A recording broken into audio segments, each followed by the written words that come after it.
Bonjour, ce cours va parler des classes abstraites et interfaces en C++ pour faire suite au cours sur le polymorphisme d'héritage. On va commencer par discuter un petit peu de ce que c'est qu'une méthode pure par opposition à une méthode simple et vous expliquer comment on en fait. Et je vais ensuite vous expliquer ce que c'est qu'une classe abstraite ainsi qu'une interface et vous expliquer les différents intérêts que ça peut avoir. Donc on va commencer par les méthodes pures. Alors, une méthode pure, qu'est-ce que c'est? Une méthode pure, c'est simplement une méthode qui, premièrement, n'est pas implémentable, c'est-à-dire que vous allez déclarer que c'est une méthode qui existe, vous allez déclarer sa signature, vous allez dire qu'est-ce qu'elle prend comme paramètre, qu'est-ce qu'elle retourne comme type, vous allez donner un nom, et vous allez dire explicitement, voilà, cette méthode ne sera pas implémentée. Alors, en gros, ça empêche d'instancier la classe, ce qui veut dire que votre classe qui contient une méthode pure, vous ne pourrez pas l'instancier, vous ne pourrez pas la manipuler directement, parce que généralement, ça n'aura pas de sens. Vous allez faire ça pour des classes qui, par exemple, doivent définir un comportement pour les sous-types, mais qui n'ont pas de sens, pas d'existence en elles-mêmes. Par exemple, comme tout à l'heure, dans le cours sur le polymorphisme d'héritage, je vous faisais des animaux qui donnaient des poneys. Au fond, un poney, c'est quelque chose de concret, ça existe, mais un animal, tout simplement, c'est pas quelque chose de concret. Un animal simple, ça n'existe pas, ça n'a pas d'existence propre. Donc c'est dans ce cas-là qu'on voudra utiliser, par exemple, une méthode pure. Ça voudra dire, je crée un contrat pour mes classes filles. Les classes filles les classes qui voudront hériter de moi, elles devront implémenter cette méthode si jamais elles veulent pouvoir être instanciées. Ça force les classes filles à avoir un certain comportement. Également, une méthode pure, c'est évidemment héréditaire. C'est-à-dire que si vous déclarez dans animal une méthode pure, et que vous héritez de l'animal avec un poney, euh, par défaut, la méthode sera aussi pure dans le poney. Et si vous voulez pouvoir instancier le poney, il faudra redéfinir cette méthode en l'implémentant correctement cette fois. Alors, un petit exemple très simple de comment faire une méthode pure, c'est si j'ai une classe animale, et donc j'ai une méthode crier, et que je vais définir comme pure en mettant égal 0 derrière. Donc faites bien attention, hein, c'est la seule différence entre une méthode normale et une méthode pure. Méthode normale, j'aurai simplement virtual void, crier, parenthèse, parenthèse, point virgule. Si je veux qu'elle soit pure, je mets derrière les parenthèses et avant le point virgule, égale 0. Alors, la méthode pure en elle-même, c'est un simple outil qui vous sert à définir des classes abstraites et des interfaces. Alors, une classe abstraite, qu'est-ce que c'est? Une classe abstraite, c'est le nom qu'on donne à une classe qui contient au moins une méthode pure, qui donc, par définition, n'est pas instanciable, puisqu'elle contient une méthode pure. Elle peut contenir des attributs, des fonctions membres, des méthodes, comme une classe tout à fait normale. Et son rôle, c'est de définir un contrat pour les classes filles tout en factorisant quand même certains comportements. Par exemple, on pourrait définir qu'une classe abstraite animale pourrait rassembler un comportement général à tous les animaux, c'est-à-dire qu'ils peuvent se présenter, dire je m'appelle machin, je suis un animal, youpi, et également dire, au travers d'une méthode pure, un animal doit pouvoir marcher, courir, crier, mais sans définir la façon dont il va le faire. Une classe abstraite, donc, utilisant une méthode pure, elle va déférer entièrement aux classes filles le choix d'un comportement. Elle va simplement dire que mes classes filles devront avoir ce comportement. Alors c'est utilisé pour manipuler de façon polymorphique les sous-types, évidemment, vu qu'une méthode pure, au fond, ça permet de manipuler un sous-type en disant, voilà, mon sous-type pourra faire ça, même si moi je ne définis pas comment on fait ça. Donc, on va voir un exemple concret dans lequel je vais, par exemple, modéliser une classe abstraite koala qui sera implémentée concrètement par Thor et Zaz, moi-même, pour vous montrer un petit peu comment ça marche. Alors, on va commencer par créer un point HH normal. Euh, ok. Alors, on va commencer par inclure trois petites choses, strings, tout ça. On va créer une classe à koala. Alors, petite koala. Voilà. Petit point de convention de nommage. Personnellement, c'est ce que je fais. Vous êtes libre de le faire si vous voulez ou pas, mais ça donne de la clarté. Une classe abstraite, vous mettrez un A majuscule devant. Comme ça, vous savez, en regardant ne serait-ce que le nom, que votre classe est abstraite. Une classe normale, on l'appellerait koala. Une classe abstraite, on l'appellerait A koala. Voilà. Alors ça, c'est juste un petit point de nommage. Donc, on va donner des attributs à notre koala. Donc, bien sûr, c'est une classe abstraite, elle a le droit d'avoir des attributs, elle a le droit d'avoir des fonctions membres normales, tout ce qu'il faut pour bien vivre. Donc, un constructeur prenant une string, un destructeur virtuel, évidemment, ça s'applique toujours. Ah, koala, pas koala, voilà. Une méthode crier, parce que les koalas ont toujours le même cri. Je Je vous invite à regarder sur YouTube si vous voulez savoir ce que c'est le cri d'un koala, c'est assez moche. Et une méthode faire court, parce que étrangement les koalas n'ont pas tous la même façon de faire court. Alors vous noterez que je les déclare en méthode pure, parce qu'au fond, un koala en lui-même, bah, il n'existe pas vraiment, il n'a pas d'existence en lui-même. Il faut que ce soit un koala concret, qui ait un nom, une identité propre. Donc ça implique que je ne peux pas instancier ma classe aKoala. C'est juste une classe de base qui sert à manipuler les koalas et à rassembler certains comportements. Donc maintenant je vais faire des koalas concrets. Faisons par exemple Thor, qui héritera de aKoala,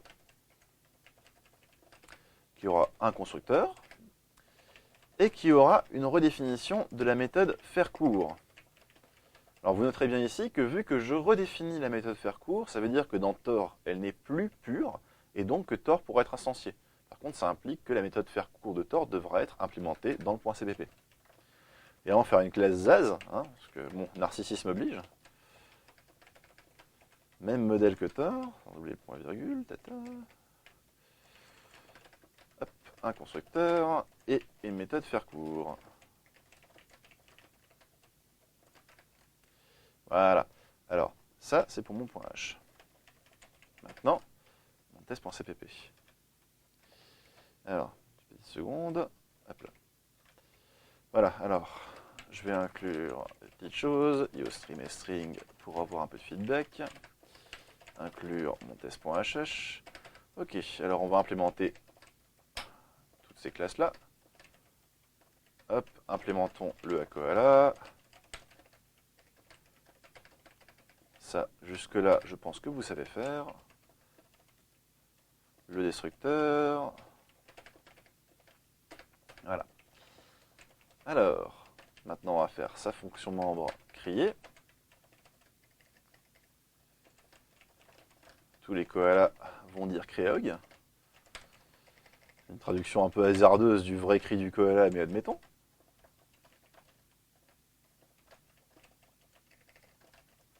Voilà, alors.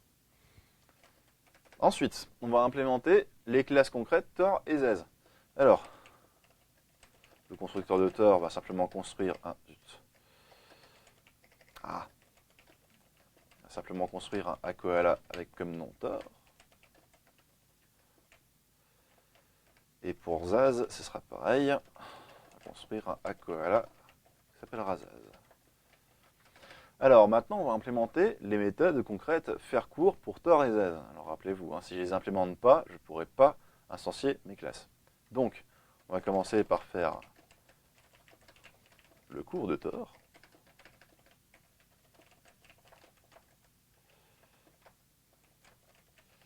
Donc lui, Thor, quand il fait des cours, il a un air vachement sérieux. Ce qui est vachement bien, hein, en plus, d'ailleurs. Il vous explique plein de choses en gardant un air très sérieux et tout et tout. J'aime beaucoup. Hein. Alors par contre, moi, quand je fais des cours, on va dire que je suis un mec un peu zarbi et que je fais. Disons que je place des calembours foireux toutes les 2 minutes. Ce qui est un petit peu vrai. Hein. Toutes les 2 minutes. Hop là. Voilà. Donc récapitulons ce qu'on a ici. On a une classe abstraite aKoala qui possède un nom et une fonction membre criée, et qui a une méthode pure faire court, qui sert à forcer les classes qui en héritent à avoir une méthode faire court concrète qui leur est propre. Thor et Zaz ont tous les deux leur méthode faire court à eux, ce qui implique bien que le koala n'a pas de méthode faire court lui-même, c'est toujours déféré à la sous-classe. Le comportement n'est pas déterminé par la classe mère. Alors, maintenant un petit main pour tester ça.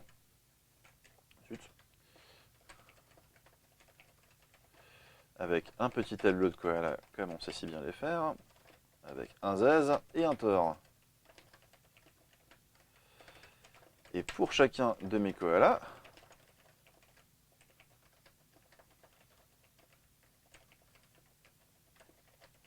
je vais le faire crier et lui faire court.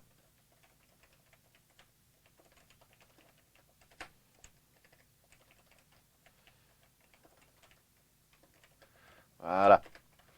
Donc, si on anticipe un petit peu, on va créer 2 koalas, Zaz et Thor, et ensuite, on va les faire chacun crier et faire cours de leur côté. Donc, comme le comportement pour crier est déterminé par la classe mère, les deux vont crier de la même façon. Et comme le comportement faire cours est déféré à la classe fille, ils vont chacun faire cours à leur petite sauce. Donc, on compile, on exécute. Voilà. Donc, Zaz crie, il dit Créog, et après Zaz se met à placer des calembours foireux toutes les 2 minutes.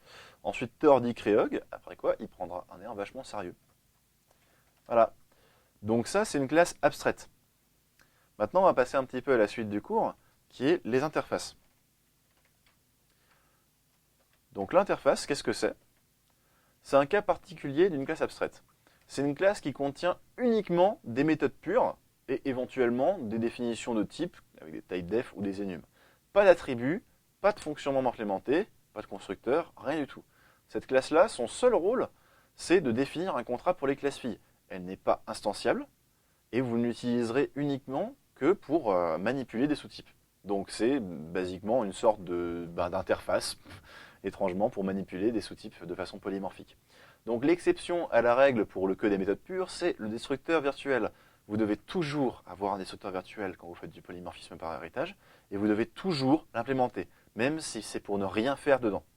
Vous mettez toujours un destructeur avec une implémentation vide et virtuelle dans une interface. Toujours, toujours, toujours. Alors, comme vous le dit le petit poney ici présent, l'interface c'est quelque chose qui est vraiment très courant dans un programme objet. Dans ce qu'on vous demandera de faire, en examen, en colle, dans les exercices, dans vos projets, vous aurez toujours au moins une ou plusieurs interfaces, et c'est vraiment très important de comprendre comment ça marche. Alors, au fond, bien sûr, c'est un petit peu comme une classe abstraite, parce que c'en est un cas particulier. On va vous montrer ça. Faisons un test.hh avec quelques petits inclus, voilà. Et on va dire que par exemple, je vais faire une interface qui me permettra de manipuler un logger, un objet qui me permettra de faire une sortie de log à des endroits qui m'intéressent. Donc, qu'est-ce que je vais pouvoir faire pour ça, par exemple? Je vais faire une interface que je vais appeler ilog. Alors, de la même façon qu'on appelle une classe abstraite a quelque chose, l'interface, en général, on appellera i quelque chose. Cette fois de plus, on sait ce que c'est seulement en regardant le nom. On sait que koala, c'est une classe normale, akoala, c'est une classe abstraite, ikoala, c'est une interface. Donc, voici comment on va faire. Destructeur virtuel, forcément. Alors, par facilité, moi j'implémente ici. Normalement, vous l'implémentez dans le point .cpp. Pratique, c'est comme vous voulez. Et une méthode pure, log, qui prendra une std_string. Alors, qu'est-ce que ça va faire cette interface? Ça va vouloir dire que tout ce qui héritera de mon ilog, ça devra obligatoirement avoir une méthode log qui prend une std_string. On s'en fiche royalement de savoir ce que ça fait, ou même s'il y a un constructeur qui stocke 15 millions de paramètres, qui a des ressources ou autre. Tout ce qu'on sait, c'est que ça aura une méthode log. Alors, pour illustrer ça, faire une classe coutLog, qui va se contenter de loguer les sorties sur la sortie standard, qui aura une méthode log, qui prend une string. Et je vais faire une classe fileLog, qui, elle, prendra un fichier en paramètres et va, enfin en tout cas devrait théoriquement, parce qu'on ne va pas non plus faire ça complètement, devrait théoriquement mettre les sorties dans un fichier qu'on aura donné à la construction. Donc par exemple, je vais stocker le filename, qui sera une ressource. Je donne un constructeur qui prend une std_string, parce qu'il faudra bien lui donner un filename à la construction. Et je vais de même mettre ma méthode log pour répondre à la contrainte de l'interface ilog. Maintenant, on va implémenter ça. Oh, j'en ai marre. Incluons iostream string. Zut. Ah. Voilà. Donc je vais implémenter. Alors, bien sûr, j'ai rien à implémenter pour l'interface, étant donné qu'elle n'a que des méthodes pures. Donc je vais implémenter les méthodes de coutLog.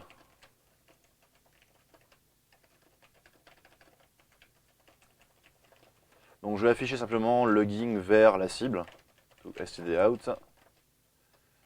To stdout, par pitié, parlons anglais. Hop, entre guillemets, ce qu'on veut loguer. Ah. Et une fin de ligne. Voilà. De la même façon, pour FileLog, alors on va la construire en prenant un paramètre. On va le stocker. Alors je stocke simplement le file name, mais on pourrait imaginer que FileLog, à sa construction, il ouvre le fichier en question, qui stocke un handle vers le fichier, et qu'il affiche réellement tout ce qu'on lui donne vers ce fichier. Je ne le fais pas parce que j'ai la flemme, simplement. String S à avoir une méthode log de la même façon que coutLog, et qui va afficher je log vers un certain fichier. Donc vers mon this filename. Voilà. Alors, récapitulons, qu'est-ce qu'on a ici? On a une interface ilog qui dit que les objets héritant de ilog auront une méthode log qui prend une string. Et on a coutLog et FileLog qui héritent toutes les deux de ilog et qui ont chacun leur propre façon de loguer une sortie. coutLog l'affichera sur sortie standard sans plus de questions, et FileLog l'affichera théoriquement dans un fichier qu'on lui aura préalablement donné à la construction. Donc, faisons un petit exemple avec un main. Alors, je vais faire un logger. Disons qu'à ce moment-là, mon logger sera un new coutLog. Hop. Je vais faire un log message de ouf. Parce qu'on est des mecs comme ça. Et ensuite, je vais déléter le logger actuel, le changer. Maintenant, c'est un FileLog qui affichera vers SomeFile. Et on va de nouveau faire un message de ouf. Message de ouf 2 pour y différencier. Pourquoi on va le delete. Alors bien entendu, c'est quelque chose que je ne vous ai pas montré avant, mais vous avez tout à fait le droit de manipuler un objet, puis un autre, puis encore un autre, puis encore un autre, avec le même pointeur de façon polymorphique, sans se soucier du type. Le logger peut être tour à tour un coutLog, puis un FileLog, puis un SocketLog, imaginons, selon les circonstances. Alors maintenant, si on compile tout ça, et on exécute, on va voir je log vers stdout un message de ouf, et je log ensuite vers SomeFile un message de ouf 2. Donc comme vous pouvez le voir, l'interface est une classe particulière de classe abstraite. J'aurais pu faire ça avec une classe abstraite aussi, simplement que là, il n'y avait pas d'intérêt à factoriser des comportements, donc une interface était plus simple à faire. Voilà. Donc voilà qui conclut ce cours. Donc je vous souhaite bon courage pour l'exercice de la journée et à bientôt.